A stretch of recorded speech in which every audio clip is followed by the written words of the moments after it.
Безредие на Струшкото крајбрежје. Фирми без концесии 10 години остваруваат милионски приходи од користење на плажите.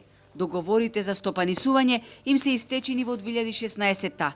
Без малку на секоја слободна површина се изградени објекти од тврда градба, а никој досега не ги санкционирал.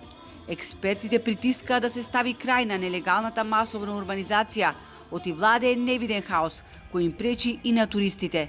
Агенцијата за просторно планирање да изготви детални планови за уредување на плажите со точно дефинирани правила. Затоа што и голем број на туроператори бараат да имаме средени и уредени плажи каде што има посебни правила.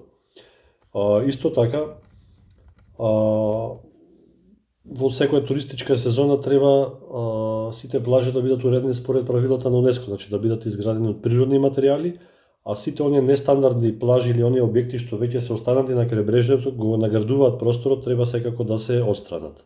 Струшкиот градоначалник Ќура обзнани дека заедно со општина Охрид изготвуваат посебен предлог закон за плажите, односно крајбрежјето, кој до крајот на март ќе го достават до собранието и ресорното министерство. Целта е да се најде најадекватно решение со кој ќе се стави крај на узурпацијата и приграбувањето на секоја слободна површина. Овој проблем нема да се реши одма. Значи треба време да се работи како што треба, да се донеси адекватен закон. Кој закон ќе е за секогаш?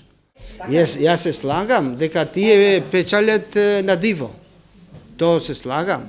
Меѓутоа ние веруваме дека ќе го донесеме. Сега до март месец верувам дека ќе се донесе. Ако не, после ќе мислиме како да друга алтернатива. Мора нешто тие да плачат.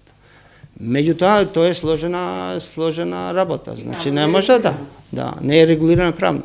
За Ќура нелогично е барањето на еколозите да се срамнат со земја сите објекти кои никнаа на плажите, оти концесионерите кои со години стопанисуваат на диво вложили и по 300.000 евра, иако крајбрежјето не е приватен имот.